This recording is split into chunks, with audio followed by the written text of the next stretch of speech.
Shalom saudara, perkenalkan nama saya Pendeta Pardamaian Pasaribu. Saya menggembalakan di Gereja Kristen Roti Hidup Indonesia, Jemaat Kota Bercahaya di Jakarta. Saat ini saya mau membagikan satu kesaksian dalam kehidupan saya yang mengubah pelayanan di dalam kehidupan saya, saudara. Saya mempunyai satu beban di bidang pendidikan.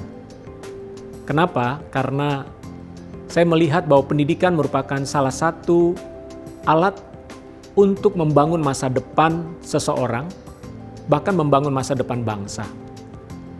Saya melihat ada banyak anak-anak yang kesulitan mendapatkan pendidikan.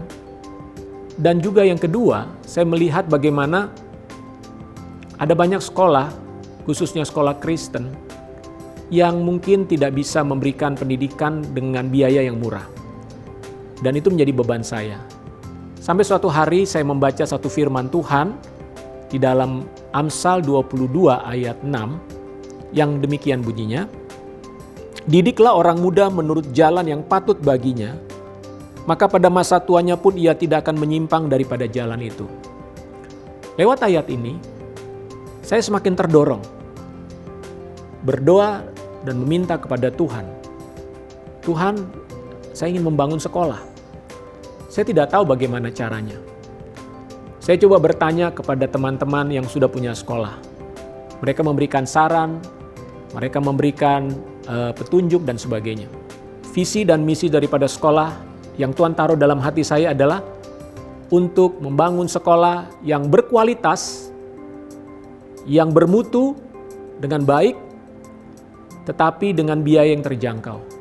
Lalu sampai suatu hari, tiba-tiba datanglah seorang kepala sekolah TK yang berkata kepada saya, "Pak Parda, ini sekolah ditinggalkan oleh pengurus yayasan.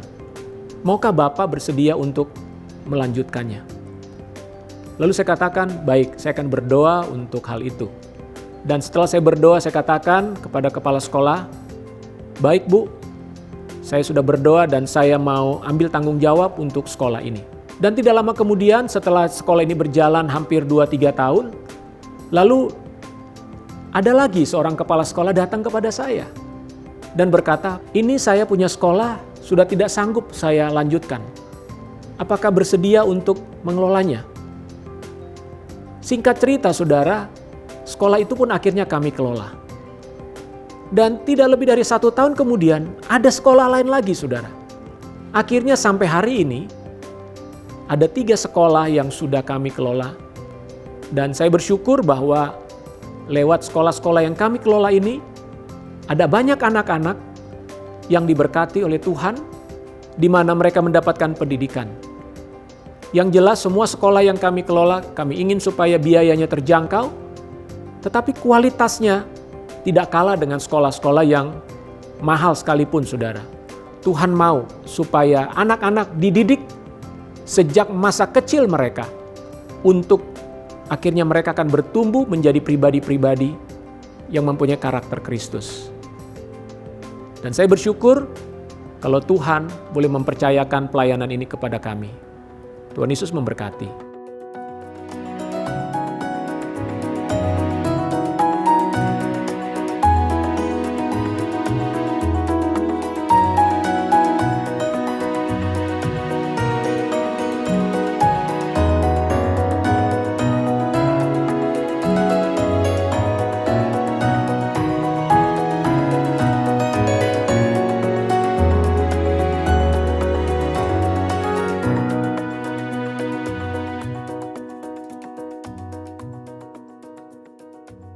Pemirsa sekalian, kenapa saya mempunyai passion di bidang pendidikan?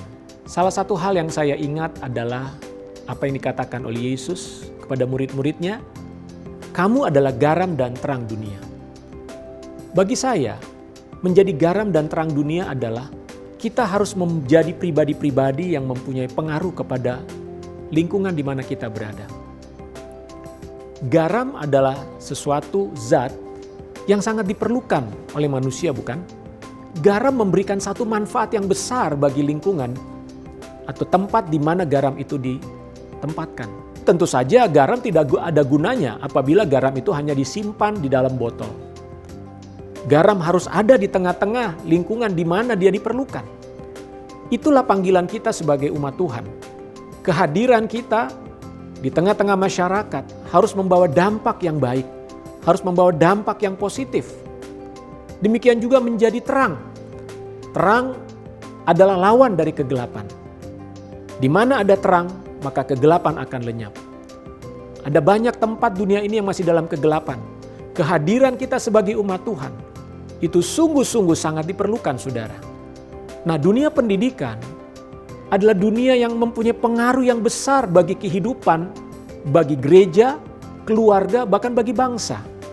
Bangsa yang seperti apa kita harapkan di masa mendatang? Gereja seperti apa yang kita inginkan? Dan keluarga seperti apa yang saudara bayangkan?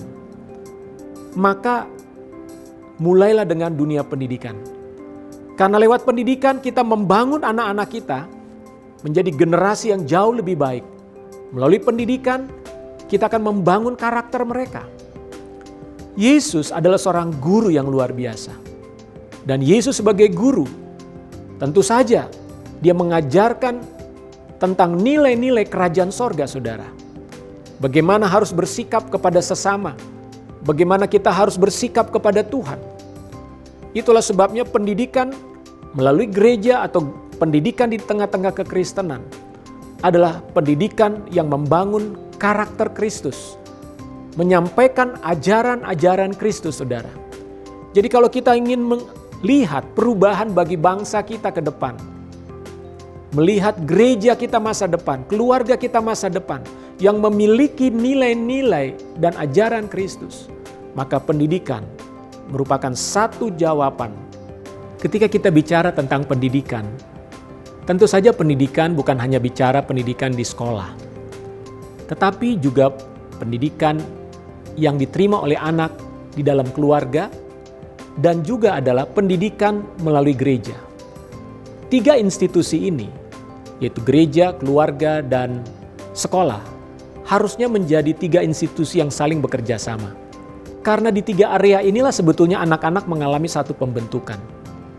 Maka dengan demikian, anak akan bertumbuh dalam karakter Kristus secara komprehensif menyeluruh. Oleh karena itu, saya mau mengajak setiap pemirsa, saudara-saudara sekalian, mulailah peduli dengan dunia pendidikan. Kalau engkau melihat ada seorang anak yang tidak bisa sekolah, mungkin karena keterbatasan dana, berikanlah bantuan bagi mereka. Inilah waktunya bagi setiap kita untuk berbagi kepada saudara-saudara kita yang kurang mampu. Demikianlah kesaksian saya. Tuhan Yesus memberkati, semoga menjadi inspirasi dan berkat. Amin.